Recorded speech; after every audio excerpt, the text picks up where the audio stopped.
Hi everyone, this is Sally from Occupational Therapy, and today I wanted to introduce you to sensory bins.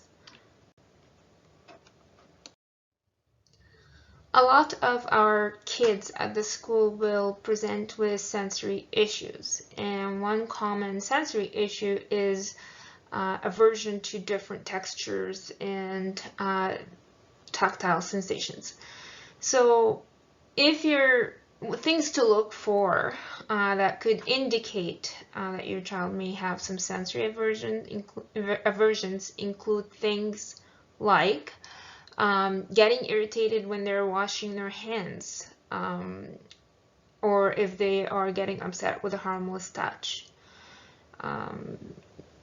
Your child is avoiding at all costs any sort of gritty, sandy textures or towels or wet paint and glue, things like that. Or if you see your child exploring things orally as opposed to using their hands, or they're starting to splay their fingers because they just don't want to touch it.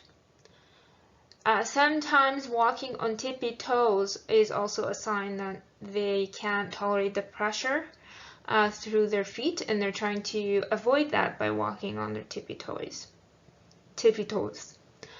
Also things like aversion to certain clothing textures, especially when it comes to seams and things like that.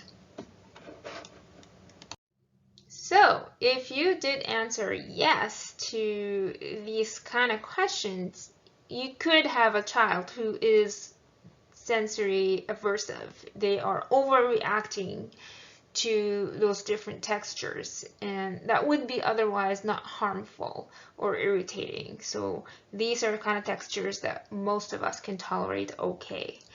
They're not diagnostics per se, but they're just alerting flags for us, as these are also common with other things.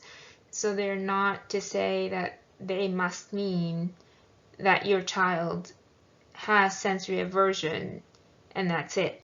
It could also be a sign for bigger things. So what to do? One way to address this issue is to use sensory bins. And sensory bins come in so many shapes, forms. You could pretty much make your own sensory bin from household items. It can be dry, they can be wet.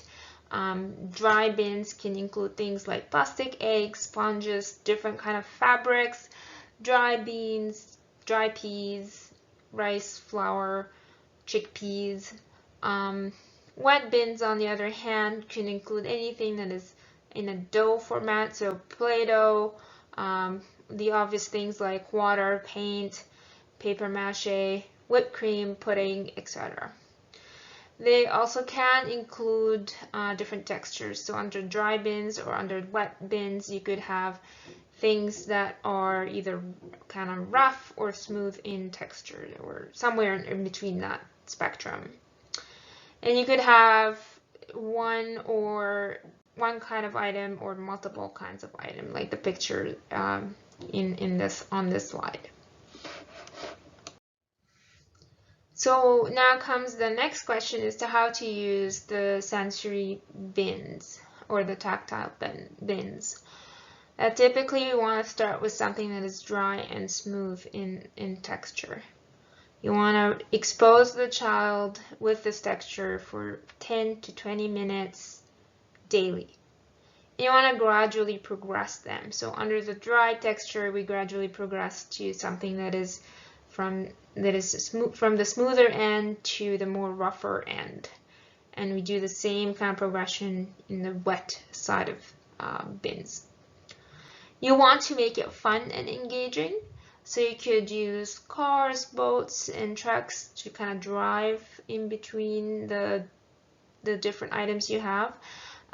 You could fish for hidden treasures like preferred toys or treats. In all cases, you want to be mindful of any sort of choking hazard. But in addition to that, you also want to be monitoring your child reaction using those bins. Now, if you're playing in a bin that you know you've done it before a gazillion times and the child is tolerating that, then yes, being around is good. You don't need to have that maintain the eye contact for the 20 minutes. But if it's new and you know that this child is potentially has sensory issue, then we definitely would recommend that one-on-one supervision. You're monitoring your child's body language, you're monitoring their reaction.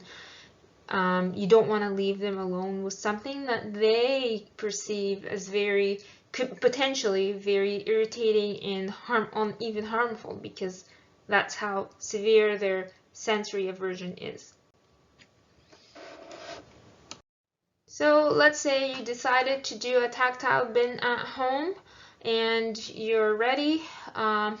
You are sitting with your child. Now, what to watch for? So these are some of the red flags that you want to watch for, and they will indicate to you that this child is having a hard time tolerating the texture in this bin. So things like fingers playing. They're starting to cry, you're noticing they're getting emotionally distressed, or they're avoiding it. They're not interested, they're turning their head away, they're looking at other things. Again, these are all signs that they might be distressed by this kind of texture. If you're noticing these signs, just discontinue the activity and let me know. You can email me, let me know, and then we can problem solve from there. So how do we know that the child has no problems with this particular level of texture, and now we're ready to kind of expose the child to an even more challenging texture? When you don't see any signs of distress or avoidance like what we discussed in the previous slide, it's a good sign that they're ready to progress. When the child is able to immerse both of their hands in the bin, that's a good sign that they can progress. Also, when they tolerate the two hands buried in the bin, but you don't see any fingers playing. So these are all things also to watch for that will tell us that now I'm ready, or now the child is ready to progress to the next level of tactile bins. So here is an activity for this week. Now remember that due to the COVID-19 situation, I cannot directly assess your child to monitor their reaction to the different textures. So I'm simply starting with the very basic dry, smooth texture that is recommended by K.A. Toomey, who's an expert in this field of sensory aversions and integration. And this is a gradual, and it's sort of like a curriculum where you go one step at a time. So I'm starting at the very basic level, just because I don't know where your child is at in that sort of pyramid or that spectrum. So we'll start, as I said, with basic dry and smooth texture. You want to notice if your child is struggling, then stop using the bin and then email me for consult, and then we can try and tailor a solution to this as a one-on-one. So for this week, and thankfully it came in kind of around the springtime, so you hopefully could get some plastic eggs. So you want to get a bin, put some plastic eggs in it, and just play. As we said in the other slides, you want to practice daily, 10-20 minutes. This is just a reference time, because the other reason that your child may be avoiding or look like they're avoiding is that they have poor attention span. But how you differentiate between the two is the child doesn't mind the texture. They can play with it for a while and then they're like, okay, I'm done, I'm leaving. But a child who has a true texture aversion, from the get-go, they look like, oh my gosh, what is this, right? So they react aversively right away, and they don't want to touch it, they don't want to play with it.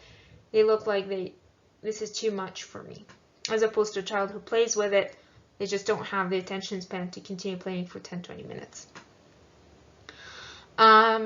Follow how to use sensory bin slide. kind of follow that direction. And then you can hide fun treats or small toys inside the eggs for your child to explore, just to make it more engaging and fun. Have something different in each of those eggs and kind of have them, oh, let's go find what's in there, what's in that. And then remember to watch, to follow what to watch for slide that we just talked about. Now, as the child gets more at ease with the texture, you could enrich this activity from just aiming at exposing the child to the different texture to now adding some more learning experiences such as counting, working on color labeling. If you have toys inside, you could label that, and you could just have that social interaction, which is another enriching aspect of the activity. So this is the end of our activity for this week. If you have any questions, concerns, please don't hesitate to email me. Thank you and have a good week.